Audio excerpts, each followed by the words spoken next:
Welcome back to the Deep Dive. Today, we are not just looking at a musician.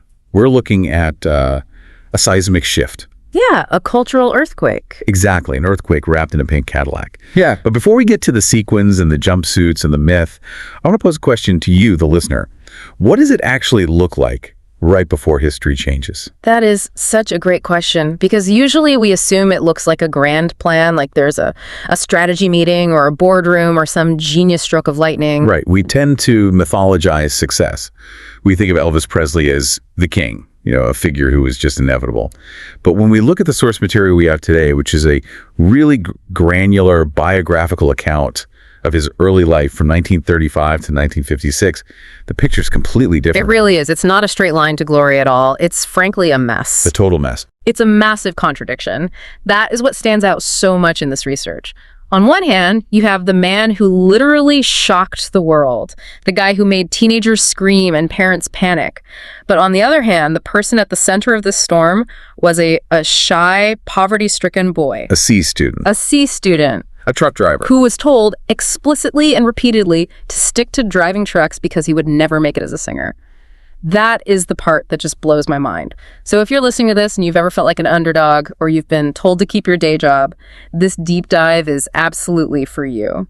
We aren't just reciting hits today. We're exploring how a kid from Tupelo, Mississippi, who was basically too scared to sing in front of a crowd, became the most recognizable face on the planet. And what's fascinating here is that when you really dig into the details, you see that rock and roll wasn't a calculated business plan. It was a series of failures and nerves and... And happy accidents? Exactly. Happy accidents.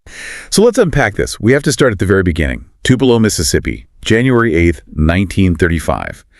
But we aren't starting with a celebration, really. We're starting with a tragedy that happens 30 minutes before Elvis is even born. We are. And to understand Elvis, you really have to understand this moment. He was born in a shotgun house, which we should probably define for anyone who hasn't spent time in the American South during the Depression. Yeah, let's paint that picture.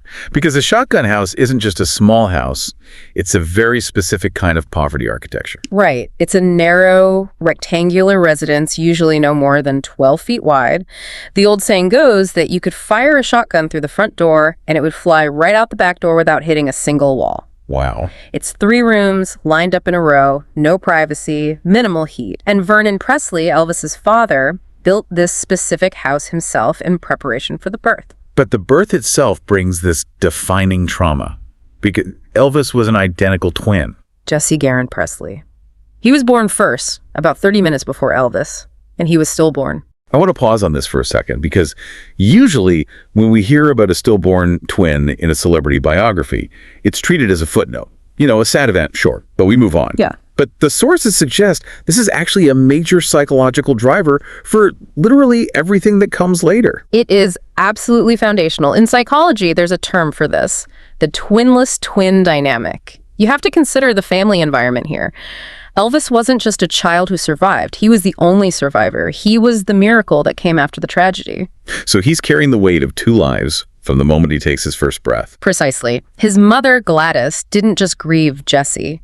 She poured the love meant for 2 children entirely into Elvis. It created an incredibly intense bond between mother and son. He became the absolute meaning of her life. Which explains why he was often criticized later for being a mama's boy. It wasn't just affection. It was a trauma response from the mother. And for Elvis, it likely created a sense of destiny mixed with a huge burden. He had to be special. He had to be worth the life of the brother who didn't make it. When you look at his later need for validation, the applause, the screaming crowds, it stems from this primal need to prove he was worthy of being the survivor. That makes so much sense. And the background he was born into wasn't just emotionally heavy, it was historically complex.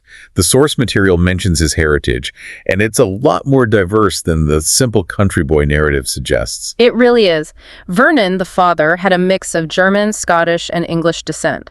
But Gladys, she was the matriarch in every sense, and her lineage was Scotch-Irish, French-Norman, and Cherokee. Cherokee, that's actually confirmed. It is. In fact, the notes include a reference to his granddaughter, Riley Keough, explicitly confirming the Creek and Cherokee lineage. So in this tiny shotgun house in the segregated South, you have this rich, diverse genetic history converging. But genetic richness didn't translate to financial richness. When we say they were poor, we need to be really clear about what poor meant in 1935 Mississippi. We are talking about destitution. This wasn't just a case where money is tight. This was relying on government food aid to eat. This was neighbors bringing over leftovers so they wouldn't starve.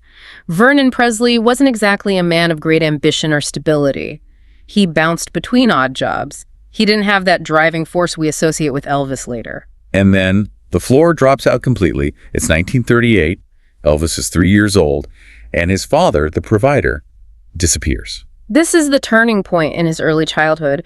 Vernon is found guilty of forging a check. A check? Like, was this some massive fraud scheme? No, and that's the tragedy of it. It was a check from a landowner he had done some work for. He altered it for a slightly higher amount. It was likely an act of pure desperation to put food on the table, but in the eyes of the law, it was a felony. So what happened to him? He was sentenced to 3 years at the Mississippi State Penitentiary at Parchman. Parchman Farm. Even today, that name carries a really heavy weight. It was a brutal, penal farm. It was a nightmare. Now, Vernon ended up serving only 8 months, but the damage was absolutely done. The consequences for the family were immediate. They lost the shotgun house, the house Vernon built with his own hands. So at 3 years old, Elvis loses his father to prison and his home to the bank. Exactly. He and Gladys were forced to move in with relatives. It created this profound instability. If you are looking for the root of Elvis's later obsession with buying homes, buying cars, taking care of his entire entourage, it starts right here. The lesson he learned at 3 was that the world is unstable. Things can be taken away in an instant. The only constant was Gladys. So let's move forward a bit. Vernon gets out. The war comes and goes, and they're scraping by in Tupelo. We start to see the first glimmers of music. But again, for the learner listening to this, I think it's really important to debunk the prodigy myth. Yeah. He wasn't Mozart. He wasn't sitting at a piano composing symphonies at age 5. Far from it. He was a consumer of music, not a creator, for a very long time. His first public performance, his big break, so to speak, happened at the Mississippi-Alabama Fair and Dairy Show when he was 10 years old. The Old Shep incident. Old Shep, an incredibly sad song about a dog who has to be put down. Wow, a real crowd pleaser for a dairy fair. Right, but picture the scene. He is 10, he is small for his age, he is wearing glasses, and he is absolutely terrified. To reach the microphone, they had to stand him on a chair. That is such a vulnerable image. A kid in glasses standing on a chair singing about a dying dog. And here is where memory and reality blur in a very telling way. Elvis later recalled this event as a failure. He remembered placing 5th. He remembered getting a spanking from his mother afterwards. A spanking for singing poorly. No, because the fair had these dangerous rides and attractions, and Gladys, again, with that intense protective anxiety, was terrified he would get hurt on them. So in his mind, the day was a mix of stage fright, failure, and punishment. But the reality is, he likely placed 2nd. He was supposed to get $5 and free tickets to the rides. But he internalized the struggle, not the success. That tells you a lot about his internal drive. He didn't walk away thinking, I'm a star. He walked away thinking, I survived. But that performance, shaky as it was, led to a pivotal moment. The 11th birthday, January 8, 1946. This is where we get the instrument that literally changed the world. The dilemma of the birthday gift? Elvis, like any typical boy in the rural South at that time, wanted a rifle. Or, if he couldn't have a rifle, he wanted a bicycle. Standard kid stuff. Give you something to shoot or something to ride. But the Presleys were still destitute. A bicycle was a luxury item. They simply couldn't afford it. So what happens? They go to the Tupelo hardware store, and Gladys, ever the negotiator, talks him into a compromise. A guitar. Because it was cheaper. Much cheaper. It cost exactly $7.90. $7.90. Think about the return on investment on that $7. It's incalculable. But I love the irony here. The guitar wasn't his passion. It was the consolation prize. He settled for the tool that would make him a legend because his parents couldn't buy him a bike. Exactly. He didn't choose music. Music was the affordable option. He started taking lessons from his uncles and the pastor at their church. But he was still painfully shy. He wasn't performing for people. He said later, I would never sing in public. I was very shy about it. So how does a shy kid with a cheap guitar in a small town get exposure to the sounds that would eventually make him famous? Because Tupelo isn't exactly a roaring metropolis. No, but it had geography on its side. And this brings us to a crucial point about race and class. The family moved to a small house right next to the fairgrounds, in an alley. And this alley was directly across from the Shake Rag district. Shake Rag, that's the historically black quarter of Tupelo. Correct. So you have this white, poor boy living right on the boundary line. He didn't have to go searching for the blues. It was floating through his window. He could hear the music coming from the sanctified churches and the juke joints in that neighborhood. He was physically positioned between worlds. And he had a local hero, Mississippi Slim. That sounds like a character from a movie, but he was a real guy. Very real. He was a country singer who had a show on the local radio station, D-Lo. He became a mentor of sorts. He taught Elvis chord techniques. Elvis was obsessed.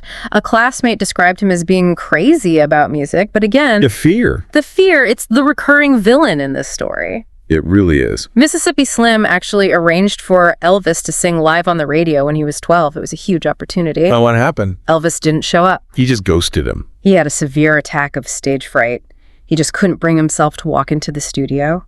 He missed his first scheduled broadcast because he was paralyzed by fear. That is actually really comforting in a way. Even the king of rock and roll had to battle the urge to run away. He eventually did it a week later, with Slim backing him up. But it shows that this natural charisma we assume he always had. He had to build it. It wasn't factory installed. He had to fight for it. So 1948 rolls around. Elvis is 13, and the family makes the big move. They pack up everything, which wasn't much, and head north to Memphis, Tennessee. 80 miles northwest. And if Tupelo was the incubator, Memphis was the laboratory. Oh. This is where the elements finally collide. But it wasn't a smooth transition. They didn't move into Graceland right away. No, not at all. They were arguably worse off initially. They lived in boarding houses. They moved 10 times in 1 year. 10 times. That's almost once a month. Just absolute instability. They were sharing bathrooms with other families, cooking on hot plates. Finally, they settle in the Lauderdale Courts public housing. But this is where Elvis starts to change. He starts high school at Humes High, and he makes a conscious decision. If I can't be rich, I can at least be distinct. This is the outsider phase. And I want to dig into the visuals here because it's so contrary to the time period. You have to picture the 1950s Deep South. It is conservative. It is conformist. Boys wore crew cuts. They wore button-down shirts. Jeans were considered work clothes for laborers, not fashion. And here comes Elvis. Painting a different picture entirely. He grew his hair long. He grew sideburns, which was completely unheard of for a teenager. That was something old men in the 19th century did. He wore colorful clothes, lots of pink and black. And this is my favorite detail. He would tie a scarf around his neck like an ascot, trying to look like a movie star. In a public high school in Memphis, he must have been a massive target. He was teased mercilessly. They called him a cheesy kid. They made fun of him for playing hillbilly music. He was the weirdo. But the ascot, the hair, it was armor. It was him saying, I am not one of you. But before we get to his high school redemption, there's a detail in the source material that made me do a double take. The secret marriage. Ah, yes. The incredible impulse of youth. He was 13. 13 years old. He was deeply infatuated with a girl named Magdalene Morgan. And he didn't just write her a love note like a normal kid. No, that would be normal.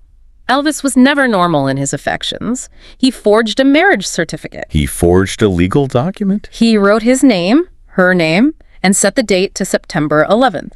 He inscribed it perfectly. Did he give it to her? No, Magdalene didn't even know about it until 50 years later. 50 years later.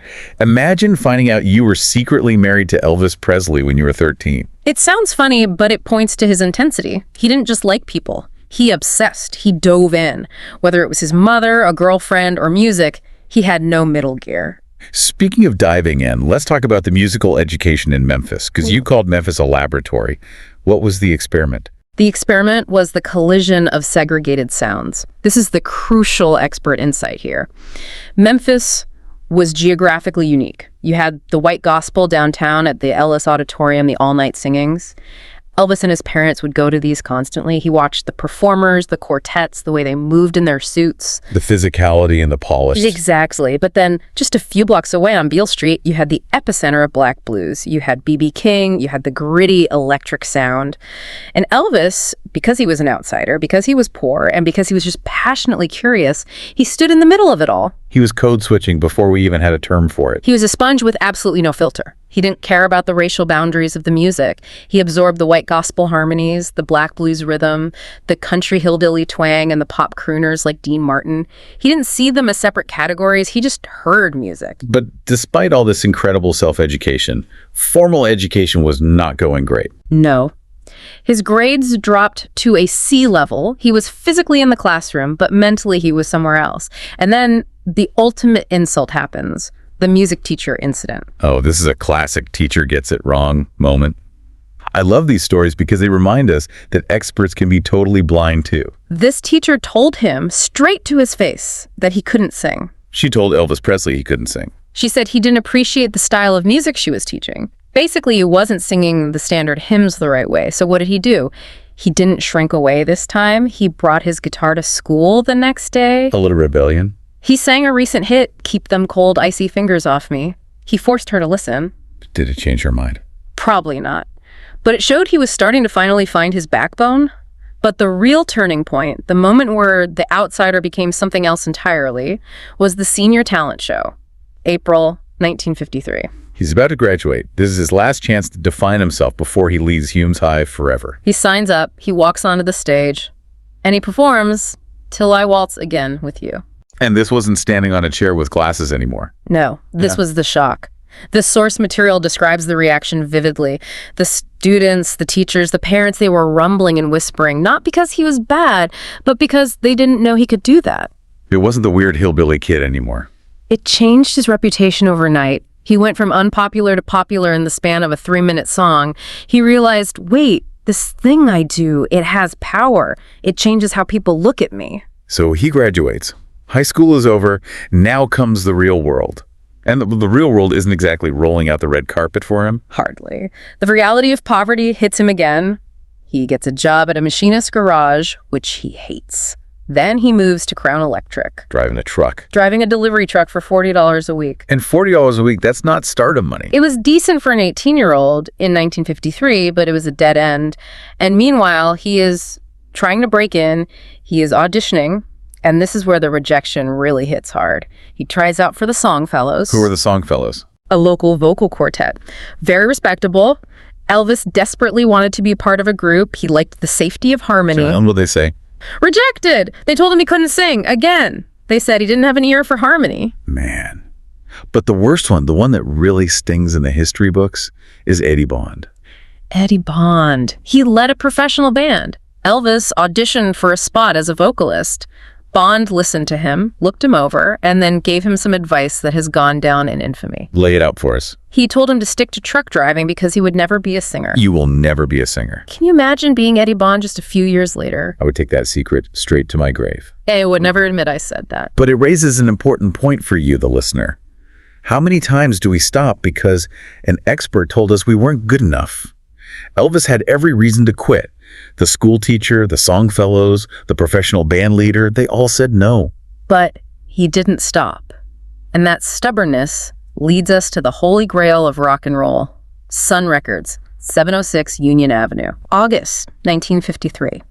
This is the prologue to the main event. Elvis walks in. He pays $4 to record a demo. 2 songs. My Happiness, and That's When Your Heartaches Begin. He claimed it was a birthday gift for his mom. But the source notes say her birthday was months away. It was a total pretext. He wanted to be discovered. He knew Sam Phillips, the owner of Sun Records, recorded black artists like Howlin' Wolf and B.B. King. He knew this was the place where different sounds happened. And who was at the desk that day? Marian Keisker, the studio manager. She is truly the unsung hero of this story. She asks him the standard question, who do you sound like? And he gives the perfect answer. I don't sound like nobody. It sounds like arrogance, but given what you said earlier about his influences, it was actually just the literal truth. It was. He literally didn't sound like anyone else because he was a mashup of everything. Marian was intrigued. She wrote a note that day for Sam Phillips. Good ballad singer. Hold. Hold. Just keep it on file. And then silence. For months, he just kept hanging around the studio hoping Sam would notice him. It wasn't until July 1954 that things finally broke. Sam Phillips finally decides to give the kid a shot. He has a song, a ballad called Without You. He brings Elvis in. Elvis sings it. It was terrible. Sam Phillips hated it. Elvis couldn't get the feeling right. So the big break is basically failing. It's collapsing. But Sam was patient. He asked Elvis to sing whatever he knew.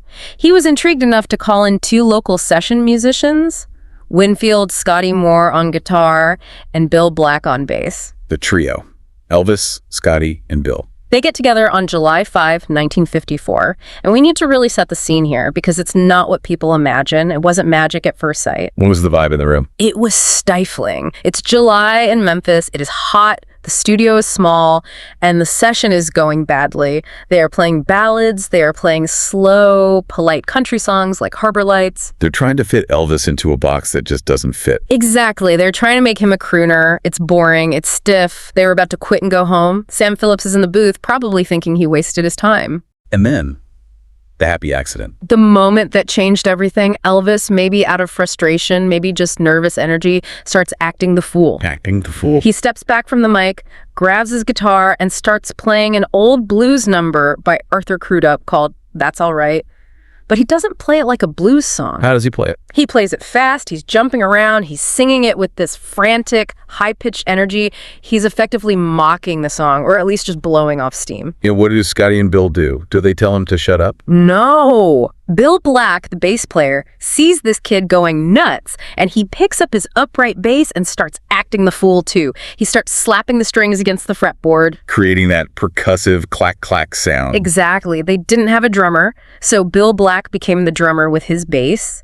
Scotty Moore joins in on guitar. It's a joke. They're just having fun. But Sam Phillips. Sam Phillips has the door to the control booth open. He sticks his head out. He looks completely stunned. He asks, "What are you doing?" And they say, "We don't know." And Sam says, "Well, back up. Try to find a place to start and do it again." Because he heard it. He heard the thing he'd have been looking for. A white boy who could sing with the soul of a black bluesman, but with a country twang and a pop energy. He hit record. And just like that, That's All Right was born. It wasn't a calculated business move. It wasn't a focus group decision. It was play. It was uninhibited, nervous play. So they have the record. It's strange. It's new. Now they need to get it heard. They take it to Dewey Phillips, no relation to Sam. He was the wildest DJ in Memphis, hosting the Red Hot and Blue show. Dewey plays the record. And the phone lines light up. People went crazy. They did. But here's the fascinating cultural nugget. They loved the song, but they were confused. They assumed the singer was black. Because he sounded black. Right. And in 1954, Memphis, segregation was the law. A black singer wouldn't be interviewed on a white station in the same way. So Dewey Phillips gets Elvis into the studio for an interview, and he has to clear this up without saying it explicitly. It's a delicate dance. Dewey asks him a very specific question. He asks, "Elvis, what high school did you go to?" And Elvis says Hume's High. Why ask that? Because everyone in Memphis knew Hume's was a white school. By having Elvis say Hume's High, Dewey was signaling to the audience, this kid is white. It was a code. It was a necessary code to break the barrier.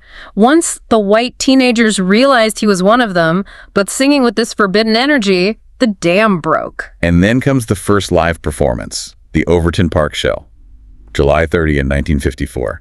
This is where the sound meets the image. This is the birth of the move. The rubber legs. Elvis walks out. He is wearing these baggy, pleated pants that were popular at the time, and he starts shaking. Why? Was it the rhythm? No, it was terror. I keep coming back to this. He was shaking because he was scared to death. His legs were wobbling uncontrollably. But because of the baggy pants. It looked like a dance move. The fabric was flapping. It accentuated the shaking, and the girls in the crowd, they started screaming. And Elvis didn't know why. He and the band were totally confused.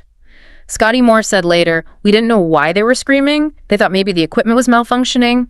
Elvis would back off the mic and shake, and the crowd would go wild. So what did he do? He realized, oh, this works. He leaned into it. He took a nervous beck, a symptom of severe stage fright, and turned it into the most famous stage move in history. But it wasn't all love, was it? We talk about the screaming girls, but the reaction was really polarized. Very polarized. The girls wanted him. The boys, they hated him.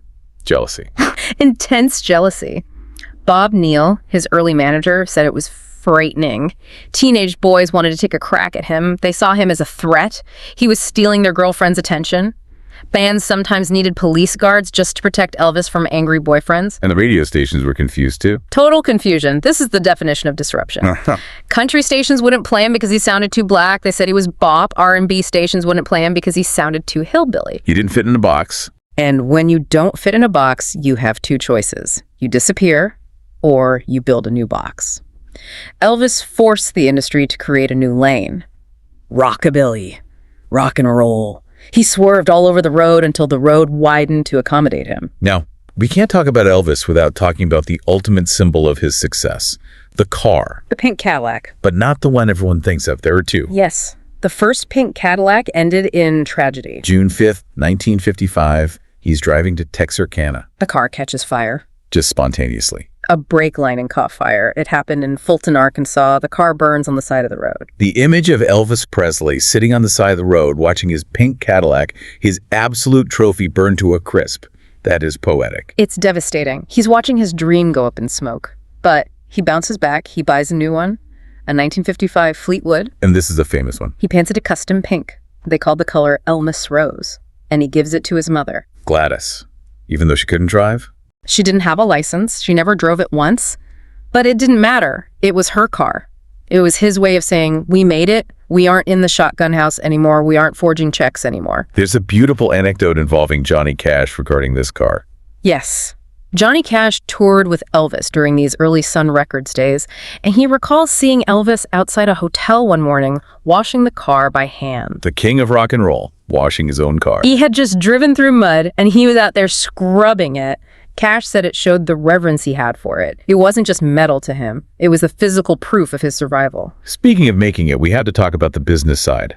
Because as 1955 rolls on, things are getting way too big for a regional label like Sun Records. Enter Colonel Tom Parker. The Colonel, a very complicated figure. Extremely complicated. But in 1955, he was the visionary. He saw that Elvis wasn't just a Southern curiosity, he was a national phenomenon waiting to happen. So the sale happens. Sun Records sells Elvis to RCA Victor. For $40,000. Which, in 1955, was completely unprecedented. It was a fortune. No singer had ever been sold for that amount. And Elvis got a $5,000 bonus directly. That's life-changing money for a kid who was making $40 a week driving a truck just 2 years prior. It was. He was 20 years old. His dad, Vernon, actually had to sign the contract because Elvis was legally still a minor. And the first thing they record for RCA? January 1956, Nashville. They record Heartbreak Hotel. And again, the experts were wrong. They were. The executives at RCA heard Heartbreak Hotel, and they were incredibly nervous.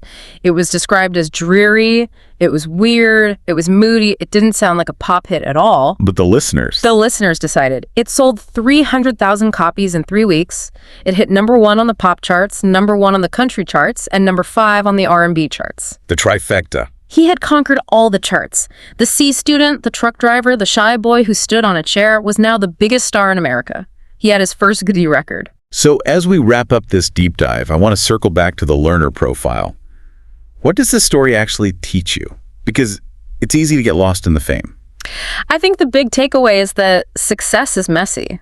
We like to look back at history and see a straight line. He was talented, so he became famous. But when you look at the deep dive, you see the line is squiggly. It's full of rejections. It's full of poverty. It's full of stage fright. It's full of people telling you no. It's full of you can't sing. And it's full of happy accidents. Precisely.